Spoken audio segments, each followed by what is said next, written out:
हम जब भी नजर उठाकर दूर तक फैले आसमान को देखते हैं तो उसके रूप, रंग और सितारों की चमक को देखकर दंग रह जाते हैं और परिंदों को इस खुले आसमान में उड़ान भरता देखकर हम भी उड़ने का अरमान रखने लगते हैं। लेकिन शायद हम ये भूल जाते हैं कि हम तो इससे कहीं ऊपर उस अनंत तक फैले रोमांच से भरे अंतरिक्ष तक अपनी पहुंच बना चुके हैं। अंतरिक्ष जिसका कोई आरंभ और अंत दिखाई नहीं देता और पृथ्वी से देखने पर ये दूर तक फैला एक कैनवास नजर आता है, जिस पर कहीं टिमटिमाते तारे बना दिए गए हैं तो कहीं चांद और सूरज को उकेर दिया गया है। ये अनंत तक फैला अंतरिक्ष भले ही शांत दिखाई देता हो, लेकिन इसमें हर पल हलचल होती रहती है। इसमें निर्माण भी होता है तो प्रलय का सारा सामान भी इसी अंतरिक्ष में समाया है। इस रहस्य और रोमांच से भरे अंतरिक्ष में बहुत सारी गैलेक्सीज मौजूद हैं और हर गैलेक्सी डस्ट, गैस और अरबों तारों से मिलकर बनी है। लेकिन रात के अंधेरे में जो गैलेक्सी दूध जैसी सफेद और चमकदार नजर आती है, वही मिल्की वे गैलेक्सी है। इसे देखकर ऐसा लगता है मानो किसी ने अंतरिक्ष में दूध से रास्ता ही बना दिया हो, तभी तो इसे मिल्की वे कहा जाता है। इसे आप हमारी गैलेक्सी भी कह सकते हैं, क्योंकि इसी गैलेक्सी में वो सारे तारे मौजूद हैं जिन्हें हम रात के आसमान में निहारते हैं। इसी गैलेक्सी में हमारा सोलर सिस्टम है, जिसमें हमारा सूरज और हमारी पृथ्वी मौजूद है। ऐसा नहीं है कि इस अंतरिक्ष में केवल एक ही सोलर सिस्टम है, बल्कि इसके खजाने में हर साल एक नया सोलर सिस्टम मिल ही जाता है। सिर्फ हमारी गैलेक्सी की बात करें तो इसमें भी करीब 100 बिलियन सोलर सिस्टम मौजूद हो सकते हैं। मिल्की वे गैलेक्सी में मौजूद इन बिलियन सोलर सिस्टम में से एक सोलर सिस्टम हमारा है, जिसके केंद्र में सूर्य है, जो कि इस सिस्टम का सबसे बड़ा ऑब्जेक्ट है और इसके चारों ओर 8 प्लैनेट्स यानी कि 8 ग्रह चक्कर लगाते हैं। इस सोलर सिस्टम की उत्पत्ति करीब 4.5 बिलियन साल पहले हुई, जब गैस और धूल के बादल बने। इसके निर्माण में सुपरनोवा की भूमिका रही, जो किसी तारे में होने वाले भयंकर विस्फोट को कहा जाता है। इससे बना बादल जब धीरे धीरे खत्म होने लगा तो उसने सोलर नेबुला का रूप ले लिया, और जैसे ही ग्रेविटी की वजह से नेबुला कोलैप्स हुआ तो ये एक डिस्क में कन्वर्ट हो गया। मटेरियल की इस डिस्क के केंद्र में बहुत ज्यादा दबाव बढ़ने लगा। इस दबाव की वजह से हाइड्रोजन एटम्स ने मिलकर हीलियम का निर्माण करना शुरू कर दिया। ऐसा होने पर बहुत ज्यादा एनर्जी रिलीज हुई और इसी एनर्जी से सूर्य का जन्म हुआ, जो कि सोलर सिस्टम के केंद्र में स्थापित हो गया। उस डिस्क के बाहरी हिस्से में भी मैटर लगातार एक दूसरे से टकराते रहे और उन्होंने आपस में मिलकर dwarf planets, asteroids, moons, comets और मीटियोरॉइड बनाने शुरू कर दिए। इस तरह पूरे सोलर सिस्टम का निर्माण होता गया, जिसमें सूर्य के अलावा मरकरी, वीनस, अर्थ, मार्स, जुपिटर, सैटर्न, यूरेनस और नेपट्यून नामक 8 प्लैनेट बने। और इन प्लैनेट्स के अलावा प्लूटो जैसे ड्वार्फ प्लैनेट्स, दर्जनों चंद्रमा और मिलियंस एस्ट्रॉइड्स, कॉमेट्स और मीटियोरॉइड भी हमारे सोलर सिस्टम का हिस्सा बन गए। सोलर सिस्टम की उत्पत्ति पर किए गए नए अध्ययन बताते हैं कि मिल्की वे गैलेक्सी और सेजिटेरियस गैलेक्सी के आपस में टकराने से तारों का निर्माण शुरू हुआ, जिसमें बहुत सारी गैस जमा हुई और गैसों के बादल एक साथ आ गए, जिससे सोलर सिस्टम बनने की प्रक्रिया शुरू हुई। सूर्य और 8 प्लैनेट से बने इस सिस्टम को सोलर सिस्टम नाम सूर्य की वजह से मिला, क्योंकि सूर्य इस सोलर सिस्टम का केंद्र है और सूर्य यानी सन को लैटिन में सोइल्स कहा जाता है। इसलिए इसका नाम सोलर रखा गया और सन से रिलेटेड सभी चीजों को सोलर कहा जाने लगा।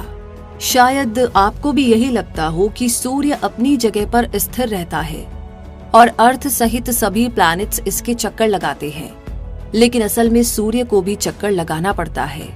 सूर्य मिल्की वे गैलेक्सी के केंद्र के चारों तरफ चक्कर लगाता है और इस चक्कर को पूरा करने में सूर्य और सोलर सिस्टम के प्लैनेट्स को 250 मिलियन साल लग जाते हैं।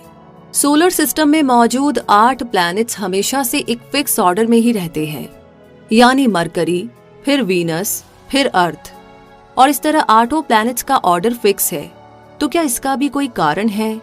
हाँ, प्लैनेट्स के इस प्रॉपर ऑर्डर का रीजन उनकी बनावट और सोलर सिस्टम की उत्पत्ति से जुड़ा है। सूरज की गर्मी को सहन करने की क्षमता रॉकी मटेरियल वाले प्लैनेट्स में ही हो सकती है। इसलिए सूरज के नजदीक 4 प्लैनेट्स मरकरी, वीनस, अर्थ और मार्स स्थित है, जो टेरेस्ट्रियल प्लैनेट्स है। इनके आकार छोटे हैं और इनकी सरफेस सॉलिड और रॉकी है। जबकि सोलर सिस्टम के आउटर रीजन में आइस, लिक्विड और गैस के प्लैनेट्स मौजूद है, जिनमें गैस जाइंट जुपिटर और सैटर्न है और आइस जाइंट यूरेनस और नेपट्यून स्थित है। इन चारों प्लैनेट्स में रिंग सिस्टम मौजूद है। प्लैनेट्स को इनर और आउटर ग्रुप्स में बांटने का काम एस्टेरॉइड बेल्ट करती है, जो मार्स और जुपिटर प्लैनेट्स के बीच में स्थित है।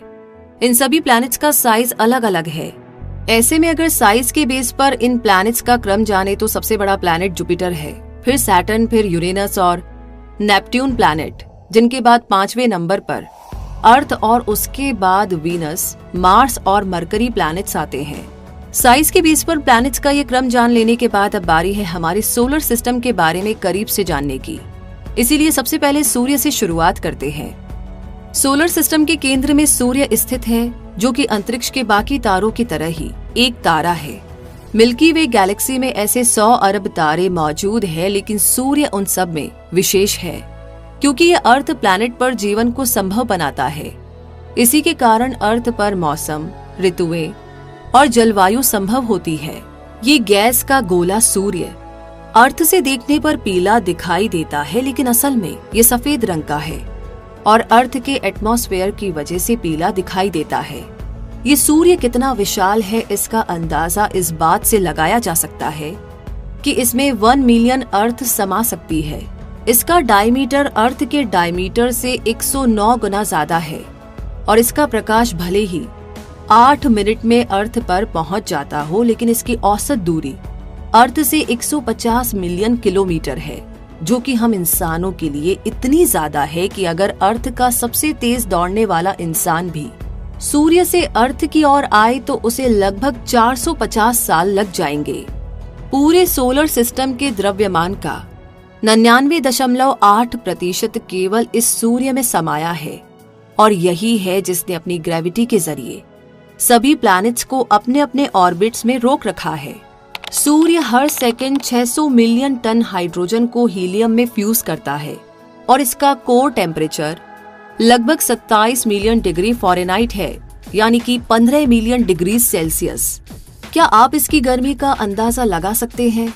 बिल्कुल भी नहीं, क्योंकि जब इससे इतना दूर अर्थ पर रहते हुए हम इसे आंख उठाकर देख नहीं पाते तो इसके कोर टेम्परेचर का अंदाजा कैसे लगा पाएंगे? सूर्य हमारा सबसे बड़ा एनर्जी सोर्स भले ही है, लेकिन एक दिन इसकी एनर्जी भी खत्म हो जाएगी। आज इसे येलो ड्वार्फ स्टार कहा जाता है, लेकिन इसका सफर तो ब्लैक ड्वार्फ पर जाकर खत्म होगा। अगले 5 बिलियन साल बाद जब सूर्य का न्यूक्लियर फ्यूल खत्म हो जाएगा तो ये येलो ड्वार्फ स्टार अपना रूप और आकार बदलकर एक विशाल रेड जाइंट बन जाएगा। और जब ऐसा होगा तो जीवन देने वाला सूर्य अर्थ सहित अपने नजदीकी प्लैनेट्स को जलाकर राख कर देगा। इसके बाद सूर्य व्हाइट ड्वार्फ का रूप लेगा और धीरे धीरे ब्लैक ड्वार्फ के आकार में सिमट जाएगा। इस समय सूर्य का आकार पृथ्वी के बराबर हो जाएगा, लेकिन इस बदलाव से अंतरिक्ष को कोई खास फर्क नहीं पड़ेगा जब तक कि अंतरिक्ष के सारे सूर्य एक साथ ब्लैक ड्वार्फ ना बन जाए, और इसकी संभावना तो ना के बराबर है। बहुत सारे सूर्य के बारे में सुनकर चौंकिए मत, क्योंकि अंतरिक्ष में मौजूद बहुत से सोलर सिस्टम्स के पास अपना अपना सूर्य है और बहुत से ऐसे सोलर सिस्टम्स भी है जिनमें एक से ज्यादा सूर्य है। सोचकर देखिए, एक ही आसमान में 2 सूर्य। खैर, सूर्य का ये सच आपको हैरानी से जरूर भर सकता है, लेकिन अंतरिक्ष तो है ही हैरानी और रोमांच से भरी दुनिया, जिसमें कब क्या बदल जाए और कब क्या घट जाए कोई नहीं जानता। और फिलहाल अगर हम कुछ जानते हैं तो वो है हमारा सोलर सिस्टम, जिसमें सूर्य की परिक्रमा करने वाले 8 प्लैनेट्स में से सूर्य का सबसे नजदीकी प्लैनेट मरकरी यानी बुध है, जो इस सोलर सिस्टम का सबसे छोटा प्लैनेट है। इसका साइज पृथ्वी के चंद्रमा से बस थोड़ा सा ही ज्यादा है। ये 4 इनर प्लैनेट्स में पहला प्लैनेट है और इसकी सॉलिड सरफेस है। इसकी सूर्य से औसत दूरी 58 मिलियन किलोमीटर है और ये प्लैनेट अर्थ के साइज का 38% है। सूरज के सबसे नजदीक होने के बावजूद भी ये प्लैनेट सबसे गर्म प्लैनेट नहीं है, क्योंकि इस प्लैनेट का कोई एटमॉस्फेयर ही नहीं है जो हीट को होल्ड करके इसकी सरफेस को गर्म रख सके। ऐसे में जितनी हीट मरकरी को सूर्य से मिलती है वो तेजी से स्पेस में वापस चली जाती है और मरकरी सोलर सिस्टम का हॉटेस्ट प्लैनेट नहीं बन पाता है। हल्की ग्रे कलर के इस प्लैनेट का कोई मून नहीं है। अर्थ की तुलना में ये प्लैनेट धीरे घूमता है, इसीलिए इसका एक दिन थोड़ा ज्यादा लंबा होता है। इस प्लैनेट को अपने एक्सिस पर एक चक्कर पूरा करने में 59 अर्थ डेज लगते हैं, जबकि इसका एक साल बहुत जल्दी आ जाता है क्योंकि ये सूरज के सबसे पास है। इसीलिए सूर्य की परिक्रमा में लगने वाला टाइम बहुत ही कम होता है और सिर्फ 88 अर्थ डेज में ये सूर्य का एक चक्कर पूरा कर लेता है। यानी अगर आप मरकरी पर रहते हैं तो हर 3 महीने में अपना बर्थडे मना पाते, लेकिन इस प्लैनेट पर रहते हुए आपको हर दिन सूरज दिखाई नहीं देता, क्योंकि पृथ्वी पर तो हर दिन सूरज उगता है और अस्त होता है, लेकिन मरकरी का हर दिन ऐसा नहीं होता, क्योंकि यहाँ 180 अर्थ डेज में एक बार सनराइज होता है। इस प्लैनेट को मारिनियर 10 और मैसेंजर स्पेसक्राफ्ट के जरिए विजिट करके इसके केमिकल कंपोजिशन, जियोलॉजी और मैग्नेटिक फील्ड के बारे में पता लगाया गया था। मरकरी पर दिन का टेम्परेचर 430 डिग्री सेल्सियस तक पहुंच जाता है, तो रात का -180 डिग्री सेल्सियस तक। ऐसे में इस प्लैनेट पर जीवन की कल्पना नहीं की जा सकती। मरकरी के बाद इनर प्लैनेट्स में दूसरे नंबर पर वीनस यानी कि शुक्र स्थित है, जो भले ही सूर्य का सबसे नजदीकी ग्रह नहीं है, लेकिन फिर भी ये सबसे गर्म है। इसका रीजन असल में इसका एटमॉस्फेयर है जो कार्बन डाइऑक्साइड से भरा है और इसमें सल्फ्यूरिक एसिड के बादल भी हैं। इसी गैस की वजह से वीनस सबसे गर्म ग्रह बना है। इसका टेम्परेचर 465 डिग्री सेल्सियस रहता है, जिसमें लेड जैसी धातु भी पिघल जाए तो इंसान का इस प्लैनेट पर रहना तो कैसे पॉसिबल हो सकता है। लेकिन इसके बावजूद भी साइंटिस्ट को वीनस के एटमॉस्फेयर में ऐसी गैस के साइन मिले हैं जो कि इस प्लैनेट पर लाइफ की पॉसिबिलिटी की तरफ इशारा करते हैं। और अगर ये पूरी तरह सच हो गया तो चंद्रमा के बाद सबसे ज्यादा चमक बिखेरने वाले इस प्लैनेट पर भी हमारी पहुंच हो जाएगी। सूर्य से 108 मिलियन किलोमीटर दूरी पर स्थित वीनस एक एक्टिव प्लैनेट है, जिस पर माउंटेन्स और वॉल्केनोज है। इसका साइज और स्ट्रक्चर अर्थ से काफी सिमिलर है, इसलिए इसे अक्सर अर्थ की सिस्टर भी कह दिया जाता है। अर्थ का साइज वीनस से थोड़ा ही बड़ा है और वीनस अर्थ के साइज का 95% है। इसकी पहचान आसमान में चमकते हुए एक खूबसूरत तारे के रूप में की जाती है, जिसे अक्सर चंद्रमा के ऊपर बिना टेलीस्कोप की मदद लिए आसानी से देखा जा सकता है। भले ही ये प्लैनेट अर्थ की सिस्टर कहलाता हो, लेकिन ये अर्थ के अपोजिट डायरेक्शन में घूमता है। यानी अर्थ और बाकी प्लैनेट्स जिस दिशा में रोटेट होते हैं, वीनस उनसे उल्टा रास्ता चुनता है। इसका रोटेशन बहुत धीरे होता है, तभी तो इसे अपनी एक्सिस पर एक चक्कर पूरा करने में 243 यानी कि 243 अर्थ डेज लग जाते हैं। लेकिन इसे सूर्य का चक्कर लगाने में बहुत ज्यादा समय नहीं लगता और केवल 225 यानी कि 225 अर्थ डेज में ये सूर्य का एक चक्कर पूरा कर लेता है। यानी वीनस पर एक साल 225 दिन में ही आ जाता है। और मजेदार बात ये है कि वीनस का एक साल एक दिन से थोड़ा छोटा होता है। इतना ही नहीं, इसका एक दिन अर्थ के एक दिन से काफी अलग भी होता है। जहां अर्थ पर हर दिन सूर्य उगता और अस्त होता है, वहीं वीनस पर 117 यानी कि 117 अर्थ डेज में एक बार सनराइज होता है। इस तरह लगभग एक साल में वीनस पर 2 बार सनराइज होता है। हालांकि इस दौरान एक ही दिन चल रहा होता है और क्योंकि वीनस अर्थ के अपोजिट डायरेक्शन में रोटेट करता है, इसीलिए यहाँ सूरज पश्चिम में उगता है और पूरब में अस्त होता है। और हाँ, इसके पास अपना कोई मून भी नहीं है।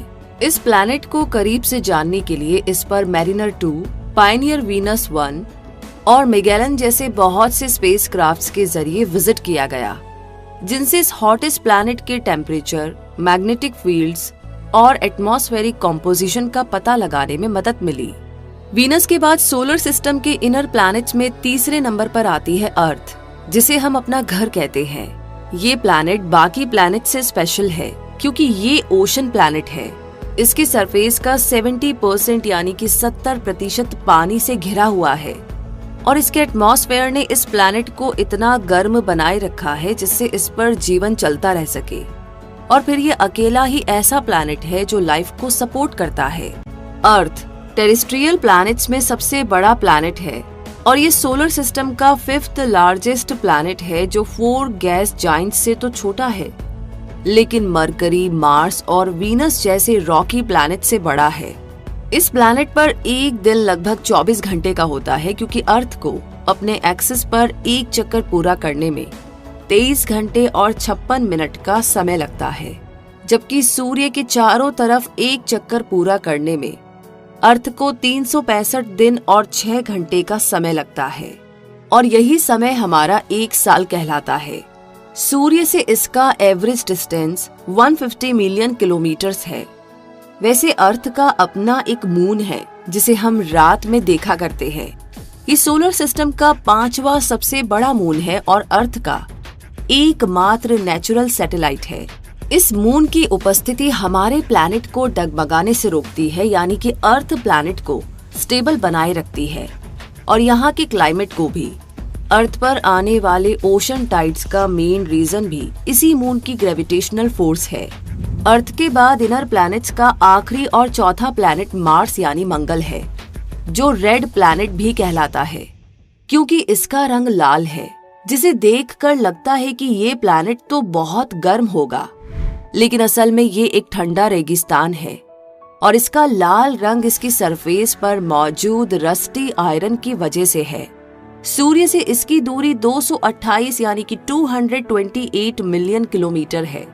ये प्लैनेट अर्थ के साइज का 53% है। अर्थ की तरह इस प्लैनेट पर भी ऋतुएं हैं, ज्वालामुखी है, मौसम है और घाटियां भी है। इसके एटमॉस्फेयर में कार्बन डाइऑक्साइड, नाइट्रोजन और ऑर्गन के अलावा थोड़ी मात्रा में ऑक्सीजन और जलवाष्प भी है। मार्स पर पानी तो है लेकिन वो बर्फ की फॉर्म में है और इस ठंडे और ड्राई प्लैनेट पर फिलहाल जीवन की कोई संभावना नजर नहीं आती। लेकिन इस प्लैनेट के भूत, भविष्य और वर्तमान को समझने के लिए इस पर बहुत से मिशंस के जरिए विजिट किया गया है और ये ऐसा अकेला प्लैनेट है जहां क्यूरियोसिटी जैसे रोवर्स भी भेजे गए हैं जो मार्स की पिक्चर्स और मेजरमेंट्स लेते हैं ताकि फ्यूचर के लिए इस प्लैनेट को एक सुरक्षित ठिकाना बनाया जा सके। मार्स की एटमॉस्फेयर तो एक्टिव है लेकिन इसकी सरफेस एक्टिव नहीं है क्योंकि इस पर मौजूद वॉल्केनोस डेड है। इस प्लैनेट का एक दिन 24.6 घंटे में पूरा होता है, जो अर्थ के एक दिन से थोड़ा ही ज्यादा है, जबकि मार्स का एक साल 687 यानी कि 687 अर्थ डेज के बराबर होता है, जो अर्थ के एक साल से कहीं ज्यादा है। अर्थ की तरह मार्स के पास भी अपने मून हैं, लेकिन इसके पास फोबोस और डेमोस नामक 2 मून्स हैं। मार्स के बाद सोलर सिस्टम को इनर और आउटर प्लैनेट्स में बांटने वाली एस्ट्रॉइड बेल्ट आती है। इस डिस्क शेप की बेल्ट में अरबों एस्ट्रॉइड्स मौजूद है जो रॉक और मेटल के बने हैं। इनमें से ज्यादातर का आकार डस्ट पार्टिकल जितना छोटा है तो कुछ 1000 किलोमीटर दूर तक भी फैले हैं। इस बेल्ट के द्रव्यमान का आधा हिस्सा सेरिस, वेस्टा, पैलिस और हाइजीना में समाया हुआ है। इनमें से सेरिस एक ड्वार्फ प्लैनेट है जबकि बाकी तीनों एस्ट्रॉइड्स हैं। ऐसा नहीं है कि एस्टेरॉइड बेल्ट के सारे ऑब्जेक्ट्स एक दूसरे से सटे हुए हैं, बल्कि इनके बीच दूरी इतनी ज्यादा है कि अगर आप एक एस्ट्रॉइड पर खड़े होकर देखेंगे तो दूसरा एस्ट्रॉइड आपको बड़ी आसानी से दिखाई नहीं देगा। इस बेल्ट का निर्माण भी तभी हुआ जब प्लैनेट्स बन रहे थे, लेकिन जब बहुत सारी डस्ट और चट्टानें मिलकर भी इतना वजन नहीं बना पाई कि एक प्लैनेट बना सके, तो उसने इस बेल्ट का आकार ले लिया। इस एस्ट्रॉइड बेल्ट के बाद सोलर सिस्टम का आउटर रीजन शुरू होता है। जिसमें 4 आउटर प्लैनेट्स स्थित है, जिनमें सबसे पहला प्लैनेट जुपिटर यानी बृहस्पति है। ये प्लैनेट सोलर सिस्टम का सबसे बड़ा प्लैनेट है। इस प्लैनेट की ग्रेविटी बाकी सभी प्लैनेट से काफी ज्यादा है। इसकी सरफेस बहुत सॉलिड नहीं है, बल्कि ये गैस से बना है, जिसमें ज्यादा मात्रा हाइड्रोजन और हीलियम की है, बिल्कुल सूर्य की तरह। हालांकि ये माना जाता है कि इसके केंद्र में अर्थ के आकार की सॉलिड इनर कोर हो सकती है। इस प्लैनेट के चारों ओर रिंग्स है, लेकिन ये इतनी क्लियर नहीं है कि आसानी से देखी जा सके।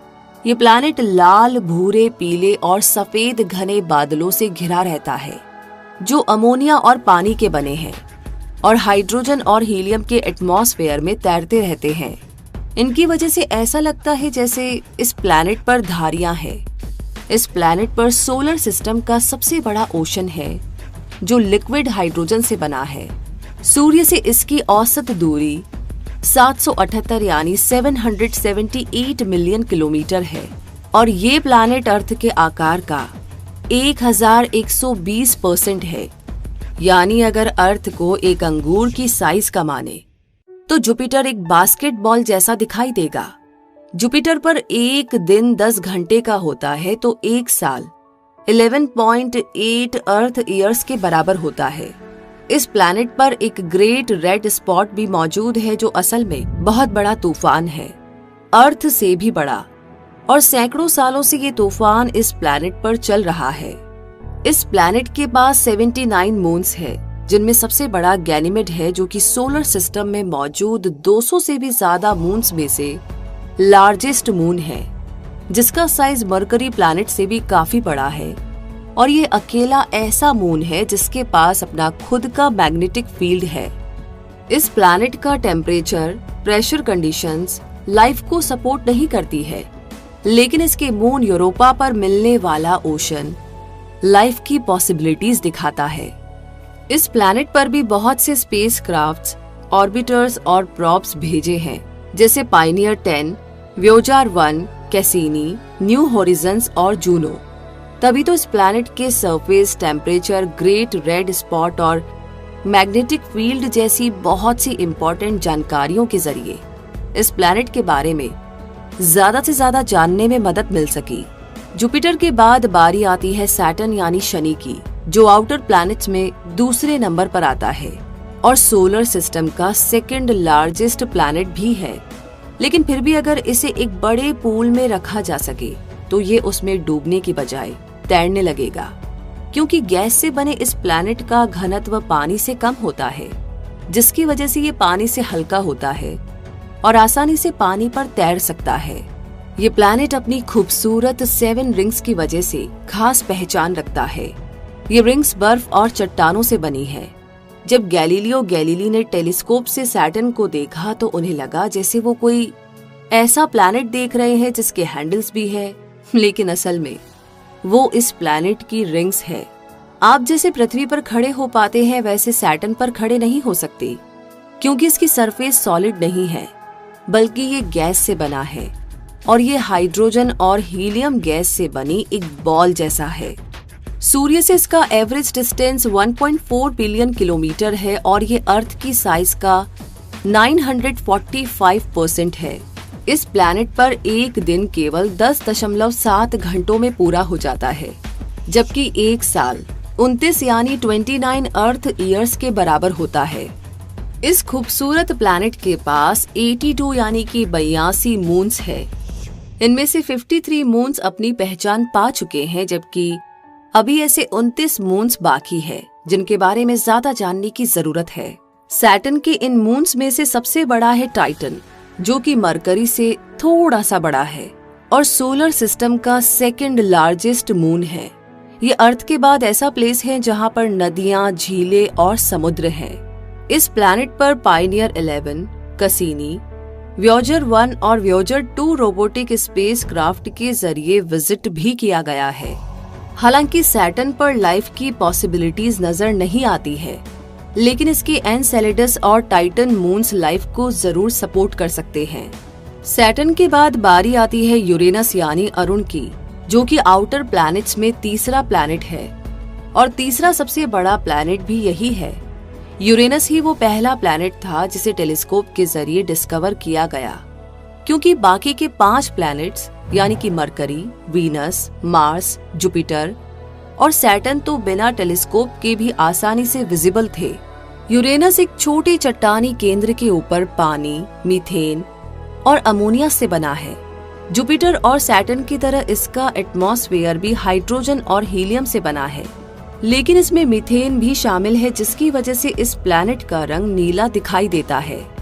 सूर्य से इसकी औसत दूरी 2.9 बिलियन किलोमीटर है और सूर्य से इतनी ज्यादा दूरी पर स्थित होने के कारण ये एक बर्फीला प्लैनेट है। इसका साइज अर्थ की साइज का 400% है, यानी अगर अर्थ एक बड़ा एप्पल हो तो यूरेनस बास्केटबॉल के साइज का होगा। बाकी आउटर प्लैनेट्स की तरह यूरेनस में भी रिंग्स पाई जाती है और इसकी 13 यानी कि 13 रिंग्स में से अंदर वाली रिंग्स डार्क होती है तो बाहरी रिंग्स ब्राइट कलर की होती है, इसीलिए आसानी से ये दिखाई देती है। वीनस की तरह यूरेनस भी अपोजिट डायरेक्शन में रोटेट करता है। इतना ही नहीं, ये प्लैनेट अपनी साइड पर रोटेट करता है, इसीलिए इसे साइडवेज प्लैनेट भी कहा जाता है। यूरेनस पर एक दिन 17 घंटे और 14 मिनट में पूरा हो जाता है, तो एक साल अर्थ के 84 ईयर्स जितना बड़ा होता है। इस आइस जायंट का कोई सरफेस ही नहीं है, यानी कि स्पेसक्राफ्ट इस प्लैनेट पर कहीं लैंड नहीं कर सकता। इसका एक्सट्रीम प्रेशर और टेम्परेचर एक मेटल स्पेसक्राफ्ट को बड़ी आसानी से डिस्ट्रॉय भी कर सकता है। इस प्लैनेट के 27 मून्स है, जिनमें से टाइटेनिया सबसे बड़ा मून है। इस प्लैनेट पर केवल वॉयेजर 2 द्वारा विजिट किया गया है, जिसने यूरेनस के मून्स, रिंग्स, एटमॉस्फेयर, इंटीरियर और मैग्नेटिक एनवायरनमेंट से रिलेटेड साइंटिफिक डेटा प्रोवाइड कराया है। वॉयेजर 2 ही वो अकेला स्पेसक्राफ्ट है जिसने सोलर सिस्टम के चारों जाइंट प्लैनेट्स यानी कि जुपिटर, सैटर्न, यूरेनस और नेपट्यून की करीब से स्टडी की है। यूरेनस का मिनिमम टेम्परेचर -224.2 डिग्री सेल्सियस रहता है, जो कि इसे नेपट्यून से भी ज्यादा ठंडा बना देता है, और इस तरह सोलर सिस्टम का कोल्डेस्ट प्लैनेट होने का खिताब भी यूरेनस को ही मिलता है। इतने ठंडे प्लैनेट पर फिलहाल तो लाइफ की कोई भी पॉसिबिलिटी नजर नहीं आती। और यूरेनस के बाद बारी आती है नेपट्यून यानी वरुण प्लैनेट की, जो कि सूर्य से 8वां प्लैनेट है और सोलर सिस्टम के आउटर प्लैनेट्स में से लास्ट प्लैनेट है। ये एक डार्क, कोल्ड और बहुत विंडी प्लैनेट है जो यूरेनस की ही तरह एक आइस जाइंट है। इन दोनों आइस जाइंट्स में काफी सिमिलैरिटीज तो है ही, साथ ही नेपट्यून की खोज में यूरेनस का काफी इम्पोर्टेंट रोल भी रहा है। जब एस्ट्रोनॉमर्स यूरेनस के ऑर्बिट को कैलकुलेट कर रहे थे, तब उन्होंने ऑब्जर्व किया कि ये प्लैनेट उनके मॉडल्स को फॉलो नहीं कर रहा है, और तब उन्हें उस अनडिस्कवर्ड प्लैनेट के बारे में पता लगाना पड़ा जो कि यूरेनस को अफेक्ट कर रहा था, और इस तरह नेपट्यून की खोज हुई। इस प्लैनेट का मैग्नेटिक फील्ड अर्थ के मैग्नेटिक फील्ड से 27 गुना ज्यादा है, और यहाँ चलने वाली हवाओं में से कुछ तो 2160 किलोमीटर पर आवर की स्पीड से चलती है। ऐसे में ये बर्फीली हवाओं वाला प्लैनेट लाइफ की कोई भी पॉसिबिलिटी को शो नहीं करता। नेपट्यून ही वो पहला प्लैनेट था जिसे मैथमेटिकल कैलकुलेशंस और प्रेडिक्शंस के बेस पर डिस्कवर किया गया। इस प्लैनेट में अर्थ की साइज का एक सॉलिड सेंटर है जिस पर पानी, अमोनिया और मीथेन के फॉग है। इसका एटमॉस्फेयर हाइड्रोजन, हीलियम और मीथेन से बना है। इसी मीथेन की वजह से नेपट्यून को यूरेनस जैसा नीला रंग मिला है। इस प्लैनेट की 6 रिंग्स है जो कि आसानी से दिखाई नहीं देती है। इस प्लैनेट के 13 मून्स है, जिनमें सबसे बड़ा मून ट्राइटन है। नेपट्यून का ये मून अपने आप में बहुत ही अनोखा है, क्योंकि पूरे सोलर सिस्टम में ये एक ऐसा अकेला लार्ज मून है जो अपने प्लैनेट के रोटेशन के अपोजिट डायरेक्शन में चक्कर लगाता है। नेपट्यून पर एक दिन 16 घंटे में पूरा होता है और इसे सूर्य का एक चक्कर पूरा करने में 165 अर्थ ईयर्स लग जाते हैं। ये अर्थ के साइज का 388% है और सूर्य से इसकी दूरी 4.5 बिलियन किलोमीटर्स है। इस प्लैनेट का टेम्परेचर -214 डिग्री सेल्सियस रहता है, जो कि यूरेनस के टेम्परेचर के काफी नजदीक है। लेकिन सूर्य से सबसे दूर स्थित होने के बावजूद ये प्लैनेट कोल्डेस्ट प्लैनेट का खिताब अपने नाम नहीं कर पाया और ये खिताब यूरेनस के पास चला गया, जबकि नेपट्यून यूरेनस से 1 बिलियन माइल से भी ज्यादा दूरी पर है। ऐसे में नेपट्यून को ही सबसे ठंडा प्लैनेट होना चाहिए था। ऐसा नहीं होने के कई सारे कारण सामने आते हैं, जैसे कि यूरेनस का अपनी साइड पर रोटेट करने की वजह से सूर्य की हीट को होल्ड करने से ज्यादा बाहर निकाल देना और दोनों प्लैनेट्स पर मौजूद मीथेन गैस की क्वांटिटी। यूरेनस और नेपट्यून दोनों ही प्लैनेट्स पर मीथेन गैस मौजूद है।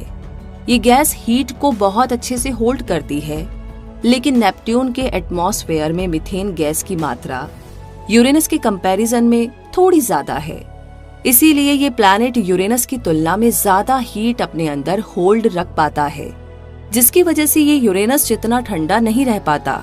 इसके अलावा नेपट्यून का टेम्परेचर सनलाइट से इतना प्रभावित नहीं होता है जितना इसके अंदर होने वाली गतियों से होता है, जो इसे कंपैरेटिवली गर्म बनाए रखती है। इस तरह की गतियां यूरेनस में ही नहीं दिखाई देती है जो उसे गर्म रख सके। इसीलिए नेपट्यून सबसे आखिरी प्लैनेट होने के बावजूद भी सबसे ठंडा प्लैनेट नहीं है। इस प्लैनेट को भी वॉयेजर 2 के जरिए ही विजिट किया गया, जिसने नेपट्यून के एटमॉस्फेयर, इसकी रिंग्स, मैग्नेटोस्फीयर और मून्स के बारे में बताया। सोलर सिस्टम के इस 8वें और आखिरी प्लैनेट के बाद काइपर बेल्ट स्थित है, जो कि बहुत से आइसी ऑब्जेक्ट्स, ड्वार्फ प्लैनेट्स, डस्ट और कॉमेट से मिलकर बनी है। ये एस्ट्रॉइड बेल्ट जैसी ही एक बेल्ट है, लेकिन साइज में एस्ट्रॉइड बेल्ट से कहीं ज्यादा बड़ी है। ये हमारे सोलर सिस्टम के लार्जेस्ट स्ट्रक्चर्स में से एक है। इसका निर्माण भी सोलर सिस्टम के निर्माण के समय ही हुआ। तो प्लूटो इसी बेल्ट का सबसे फेमस ऑब्जेक्ट है, जो कि साल 2006 से पहले 9 प्लैनेट्स का आखिरी और सबसे छोटा प्लैनेट था, लेकिन अब उसे काइपर बेल्ट में मौजूद एक ड्वार्फ प्लैनेट के रूप में जाना जाता है। प्लूटो एक प्लैनेट होने की सारी कंडीशंस को पूरा नहीं करता था, इसीलिए उसे प्लैनेट ना मानकर के ड्वार्फ प्लैनेट माना जाने लगा। कभी सोलर सिस्टम का सबसे छोटा प्लैनेट रहा प्लूटो काइपर बेल्ट का सबसे बड़ा ऑब्जेक्ट है, इसीलिए इसे king of the Kuiper belt भी कहा जाता है। इसकी सूर्य से दूरी 5.9 बिलियन किलोमीटर्स है। इसका टेम्परेचर -240 डिग्री सेल्सियस तक रहता है, इसलिए 9 प्लैनेट्स में से सबसे बड़ा प्लैनेट यही था। इस ड्वार्फ प्लैनेट पर एक साल पूरा होने में 248 अर्थ ईयर्स लग जाते हैं, जबकि यहाँ एक दिन 6.4 अर्थ डेज में पूरा होता है। कैरिन, निक्स, हाइड्रा, कैरब्रोस और स्टाइक्स प्लूटो के मून्स है। प्लूटो के अलावा काइपर बेल्ट में ह्यूमिया और मेक ड्वार्फ प्लैनेट्स भी मौजूद हैं। इस काइपर बेल्ट के आगे भी कई आइसी ऑब्जेक्ट्स की खोज जारी है, और क्योंकि अंतरिक्ष और उसके रहस्य अनंत है, इसीलिए वो केवल हमारे सोलर सिस्टम तक ही सिमट कर नहीं रह सकते। हो सकता है कि आने वाले समय में हमें हमारे सोलर सिस्टम का 9th प्लैनेट ही मिल जाए, या फिर कई और सोलर सिस्टम हमारी पहुंच में आ जाए। किसी समय ऐसा भी हो सकता है जब हम किसी और प्लैनेट पर रहते हुए पृथ्वी को निहारे और हमारे पास कोई और नया सूर्य और चंद्रमा आ जाए। अंतरिक्ष अनंत है और इसमें इतना कुछ छुपा हुआ है कि हम लगातार खोज करते रहेंगे, तब भी शायद ये कभी खत्म नहीं हो पाएगा।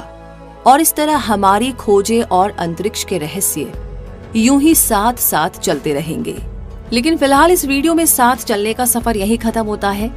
आगे आपसे मुलाकात होगी और भी ऐसी जानकारियों के साथ। तब तक के लिए कमेंट बॉक्स में लिख करके जरूर शेयर कीजिए कि ये जानकारी आपको कैसी लगी, और ऐसी जानकारियों को आगे भी पाने के लिए आप हमारे चैनल को सब्सक्राइब करके बेल आइकन को प्रेस करना बिल्कुल ना भूलें, और साथ ही साथ इस वीडियो को बाकी लोगों के साथ भी जरूर शेयर करें।